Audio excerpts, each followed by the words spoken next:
All right. Hang on, Titans do we go through Dolphins. this from Jamie? Yeah, that's a smash. Love it. Like, Oh, I didn't even see it. Titans at Dolphins. yeah, I because got how a long is smash up Hubbard? last night. Hubbard for 20. Yes. Okay. We got Yeah, he's that. gonna be playing for what 2-3 more weeks where he's the guy, and then it's slowly our boy John Brooks. Like, yeah, that's a good deal. Yeah. All right. Dolphins quarterback Skylar Thompson, we think 17th best matchup, sixth worst matchup for the second worst quarterback in football. Maybe that's being generous. Will Levis. I have neither of them inside my top 24. I have Levis at 25. I don't think I have Skylar Thompson ranked, and I go down to 36 quarterbacks. So, yeah, I don't want to play either of these guys under any circumstances. How about you? Yeah, can we get Snoop Huntley out here? Like, give us something, Dolphins. Loop.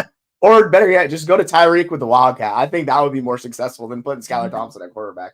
I read you tweet that out in the middle of the game last week, and I was like, "That's interesting. I don't hate that idea. That's not bad. I don't give mind us that." something. This offense, you can't. Did you tweet Mike McDaniel's that idea or Mike McDaniel that idea?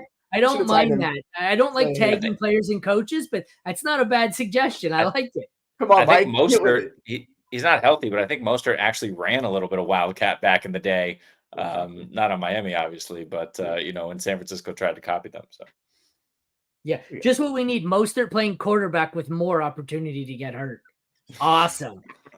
So the running backs here, we have 11th best matchup for the Dolphins, third best matchup for Pollard, who is one of my starts of the week here. I love him and Singletary this week. Obviously, different game. Achan's still going to be my highest, 10th, but that is scary because I have him at 10, Pollard at 20. But Achan, like this Dolphins offense, they've been fucking awful without Tua. And like they're not, I don't know. I don't think they're going to be able to pass the ball much in this game. So you'd think Achan could run the ball, but I have him at 10, and this scares the shit out of me. Straight up, I don't think I would have the guts to do it, but I could make a case for starting Pollard over Achan. Yeah. Not a good case, but you could talk yourself into it for sure. I think his expected volume did not really diminish even last week because they're entirely dependent on him without a passing game. Like he still saw the touches, he saw the work. It's just the offense is so bad, you got to knock him a little bit. So instead of being like a top 3 running back, he falls to a back end RB1. Like you can see based on the projections that everything still likes him because he's going to be the focal point of that offense. But yeah, Pollard's been good. And if we're expecting Tennessee to win this game, which seems like we are, like you got to bump Pollard up. So he's top 20 running back. Yep. Yeah, I think I have Pollard at a 7. I'm on a different screen. Yeah, he's 17 for me this week. Achan is 11. They have a bye in week 6. This is Miami. So you're hoping that at some point guys get healthier and then they come back and they face Indy, Arizona, Buffalo, but then the Rams and the Raiders.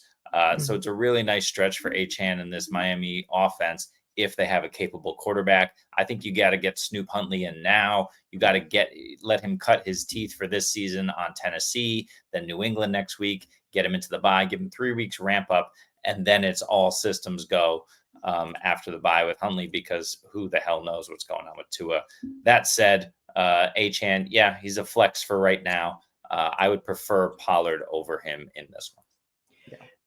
Dolphins receivers, 3rd worst matchup. Titans receivers, 9th worst matchup. It's still Hill, obviously. I think I have Hill. I have Hill down at 20, lower than I've ever had him. I didn't even know that was possible. It's scary after this. My next highest guy is it's Calvin Ridley at 36, and then Jalen Waddle at 38. I don't really want to start any of the receivers in this game. I mean, you're gonna start Tyreek Hill, but it's not great. Yeah, like we got a little bounce back from DeAndre Hopkins. Seems like he's finally starting to get healthy and coming back. So he had a good game last week. I think him and Ridley are borderline top 40 wide receivers. You can kind of pick your poison with those two.